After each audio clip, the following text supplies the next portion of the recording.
Bienvenue à tous dans ce journal dont voici le sommaire. Aujourd'hui, 15 décembre, c'est la journée mondiale du thé. Elle est célébrée à travers le monde et permet de mettre sur orbite cette boisson aux multiples vertus ainsi que ses producteurs. L'Afrique doit proposer et consommer ses propres produits. Le développement du continent en dépend. Les enjeux du consommation local. Un spécialiste nous en parle dans ce journal. Les artistes béninois bénéficient-ils des droits d'auteur? La réponse semble être affirmative, mais où en est-on dans la redistribution des droits d'auteur au Bénin? Nous en parlerons également dans cette édition.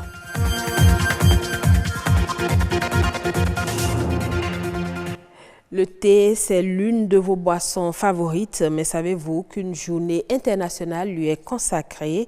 On la célèbre le 15 décembre de chaque année, occasion de mettre à l'honneur cette boisson millénaire et ceux qui la produisent. Dans de nombreux pays, de nombreux événements sont organisés à cet effet, entre autres la dégustation gratuite de thé, des conférences ou compétitions du plus grand buveur de thé avec la paille. Quelle est l'origine de l'International Tea Day et quels en sont les objectifs? Les détails dans ce reportage. L'idée première d'une journée pour le thé est partie de New Delhi, la capitale indienne. Il s'agit d'attirer l'attention des gouvernements et des citoyens sur l'impact de la production et de la consommation de thé à travers le monde. Les plus grands producteurs dans le monde restent la Chine, le Japon, l'Inde, le Népal et le Sri Lanka. De nombreux pays se sont convertis à la théiculture depuis le XXe siècle, faisant ainsi du continent africain l'un des acteurs essentiels sur le marché mondial du thé. Ce sont le Kenya, le Malawi, l'île Maurice et le Rwanda. Le thé est une boisson aromatique préparée en infusant des feuilles séchées d'un arbuste originaire de l'Himalaya qu'on appelle le théier. Le thé est depuis le XXe siècle la boisson la plus bue au monde après l'eau. Le thé est à la fois recherché pour son goût, ses vertus énergisantes et relaxantes, ainsi que pour ses effets positifs sur la santé. Dans le monde, 4 millions de tonnes de feuilles sont récoltées chaque année. Chaque variété a son terroir, ses spécificités gustatives et ses bienfaits. Les thés obtenus sont différenciés par leur couleur. Le thé vert est un des plus puissants antioxydants, un très bon allié pour brûler les graisses, prévenir des cancers et protéger la peau. Le thé noir est aussi riche en antioxydants, il améliore la circulation sanguine et lutte contre les maladies liées au vieillissement. Le thé jaune est quant à lui l'un des plus rares et des plus fins au monde, il agit favorablement sur le taux de cholestérol et facilite la digestion.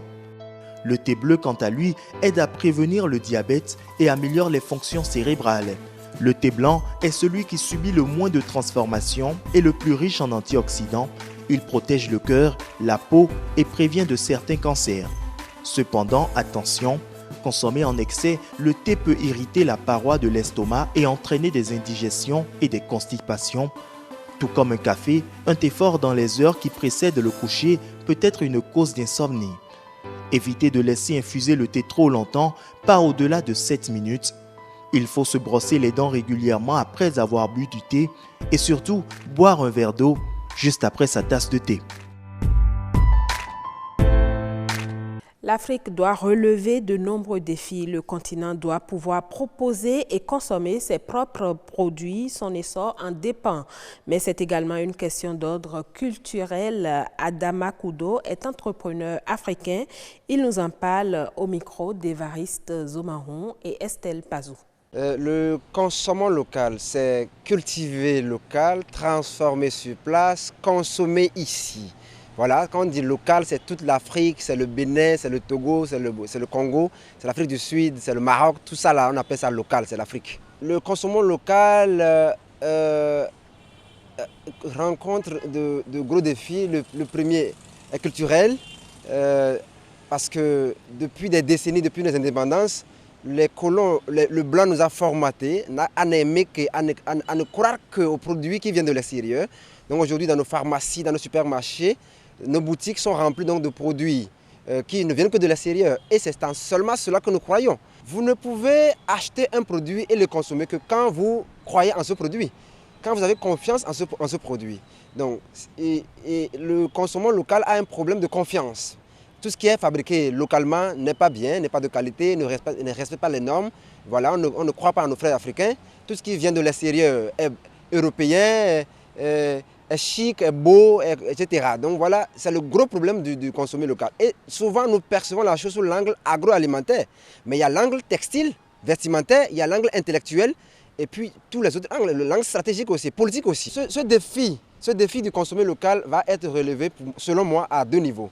Le premier niveau, c'est le niveau culturel. Nos parents produisaient africains, ils consommaient africains, ils avaient la santé, ils vivaient longtemps. Donc, consommer des produits de l'extérieur et abandonner les produits locaux, c'est perdre son identité. Donc, c'est une question identitaire. Être africain, c'est produire africain, transformer, consommer africain. Donc, nous voulons être nous-mêmes simplement. La deuxième problématique, c'est une problématique économique. Tant que nous devons et nous allons consommer les produits de l'extérieur, nous allons continuer d'enrichir l'Asie, l'Europe, l'Amérique au détriment de l'Afrique qui a un gros problème au niveau politique, au niveau économique, social, la délinquance, etc. Les jeunes qui prennent le bateau, qui se noient parce qu'ils vont aller chercher l'emploi. Donc, quand nous nous mettons à consommer, nous allons donner la chance aux entrepreneurs africains de trouver un marché pour leurs produits. Nous allons donner la chance aux entrepreneurs de grandir, donc de consommer la main-d'œuvre locale et de générer des ressources pour permettre à ce que nos pays deviennent indépendants. Voilà donc les raisons principales pour lesquelles il faudra revenir au consommé local. Au Bénin, les artistes ont des droits exclusifs sur leurs œuvres. Pour rendre légal et légitime ces droits, la loi 2006 relative à la protection des droits des créateurs d'œuvres de l'esprit et des droits voisins a été votée et mise en vigueur. Cette loi permet au Bureau béninois du droit d'auteur et des droits voisins, BUBEDRA, de collecter des redevances et de les redistribuer à ses sociétaires. Plus d'une décennie après, est-ce que les artistes entrent effectivement en possession de leurs droits? Réponse dans ce reportage signé René Arossi et Stanislas Linkmon. Ils sont nombreux, les artistes retenus pour percevoir la deuxième tranche du droit d'auteur au titre de l'année 2018. Ces dernières années, certains parmi ces créateurs d'œuvres de l'esprit ont vu leur enveloppe financière connaître une hausse non négligeable. Pour il y a 5 ans, c'était que cette année que moi j'ai commencé par toucher mes droits. Même si ce n'est pas beaucoup comme cagnotte, c'est une enveloppe symbolique. Depuis au moins 4 ans maintenant, ils ont décidé de le faire par trimestre. Et au Bénin, en réalité, les gens ne vivent pas de leur art. Selon l'administration chargée du partage des fonds collectés, la cause de l'inégalité constatée dans la redistribution des droits d'auteur n'est que le reflet de la qualité du produit mis sur le marché. Quand l'œuvre aussi n'est pas utilisée par le public, l'artiste ne peut pas constater quelque chose de consistant. Donc c'est ça qui fait qu'il y a cette différence entre les montants. Ça veut dire que quand vous travaillez bien, vous percevez davantage. Mais quand vous travaillez moins, vous ne bénéficiez pas de grand-chose. Un produit de qualité exigé sur le marché du showbiz béninois, des artistes en sont conscients. Par rapport il y a 5 ou 10 années en arrière, je pense qu'il y a des progrès qui se font, il y a des talents qui naissent. Est-ce que les lieux de diffusion réellement payent? Je ne dirais pas oui. En République du Bénin, la loi définit comme gros consommateurs des œuvres de l'esprit les compagnies de transport en commun et autres sociétés utilisant les œuvres artistiques et littéraires au profit d'un public. Dans ce lot, on cite aussi Google, Facebook, YouTube et bien d'autres. Mais pour le moment, le BUBEDRA ne parvient pas encore à collecter les droits d'auteur à leur niveau. Une situation qui affecte les ristournes destinés aux artistes. Il y a certains qui doivent encore des arriérés de 2018 et certains qui n'ont pas aussi payé du janvier jusqu'à ce moment-là. On est obligé de forcer les buvettes, les restaurants, les bars, les hôtels et consorts pour les amener à payer. Parce que quand vous utilisez les œuvres des artistes béninois ou non, vous devez payer la redevance de droit d'auteur. C'est la contrepartie de ce que vous utilisez. Par rapport à la gestion du droit des artistes étrangers, chaque pays, par le biais de son bureau du droit d'auteur, collecte les fonds et les transmet à la nation concernée pour être redistribués aux ayants droit.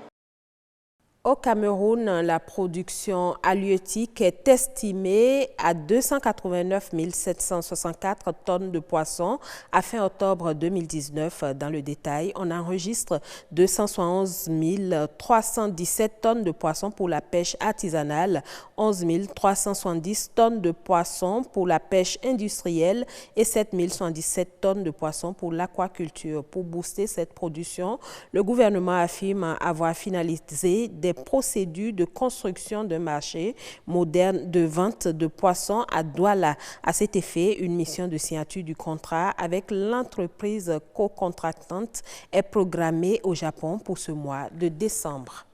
Au Soudan du Sud, la famine menace près de 5,5 millions de personnes, a annoncé le Programme alimentaire mondial PAM. Cette situation alimentaire critique est la conséquence de la sécheresse et des inondations qui ont touché le bétail et ravagé les cultures, ainsi que de l'instabilité politique qui règne dans le pays. D'après l'organisation onusienne, il faudrait mobiliser dans l'urgence 270 millions de dollars afin de fournir une aide alimentaire aux personnes dans le besoin d'ici le 1er décembre 2020.